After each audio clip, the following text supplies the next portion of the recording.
చెప్పు మీ వాళ్లకు, అరే నాయన ప్రజలకు చేతులు జోడించి అడుక్కొండ్రా,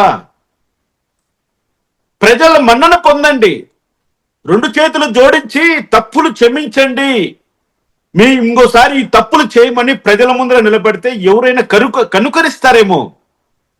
బెదిరిస్తే భయపడరు.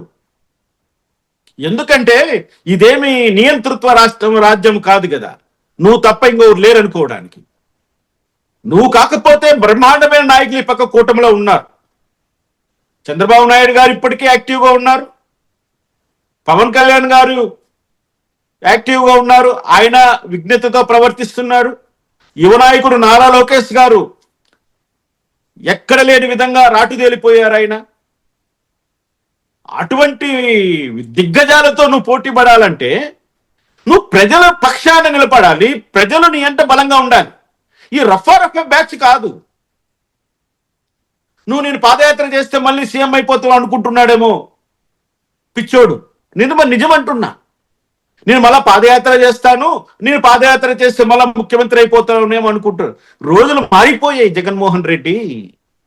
నువ్వు పాదయాత్రలో నువ్వు సంపాదించిన 1000 కోట్ల రూపాయలు ఎంత ఖర్చు చేసినా తాగి తిని వెళ్ళిపోతారు ఈసారి. ముఖ్యంగా మహిళలు నీకు ఓటేరు, ఇది గుర్తుపెట్టుకో. ఎందుకు ఈ మాట అంటున్నానంటే ప్రతి ఇంటిలోన ఒక బాధితుడు ఉన్నాడు జగన్మోహన్ రెడ్డి ప్రభుత్వంలో. ఇంటికో బాధితుడు ఉన్నాడు. అది ఇప్పినామంటే చాలా ప్రమాదం. ఆ గుట్టు ఇప్పితే అట్లా ధ్వంసం చేసావు నువ్వు. ఎప్పుడెప్పుడు ఎలక్షన్స్ వస్తాయా, ఎప్పుడెప్పుడు మాలో ఉన్నటువంటి ఆవేశాన్ని మేము చూపించాలని ప్రతి ఓటరు భావించాడు. లలిత గారు ఎదురు చూశారు.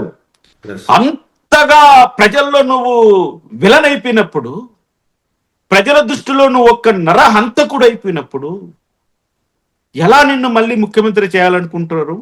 ఏ విధంగా నీ వెనక ఉన్నటువంటి ఆ చెంచా బ్యాచ్ ఆ వేలలేస్తుందా, ఈ గంతులేస్తున్నది ఏంటది? ఒకటి మాత్రం నిజం లలిత్ గారు, కుల పిచ్చితో కానీ మత పిచ్చితో కానీ రాజకీయాలు చేయలేవు. జగన్మోహన్ రెడ్డి కులాన్ని కూడా పక్కన పెట్టి మత పిచ్చి రాజకీయాలు చేస్తున్నాడు.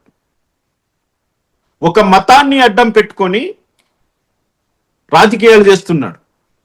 మరో మతం పైన విషం చిమ్ముతున్నాడు. అది ఎంత ప్రమాదకరమో జగన్మోహన్ రెడ్డి గుర్తు పెట్టుకోవాలి.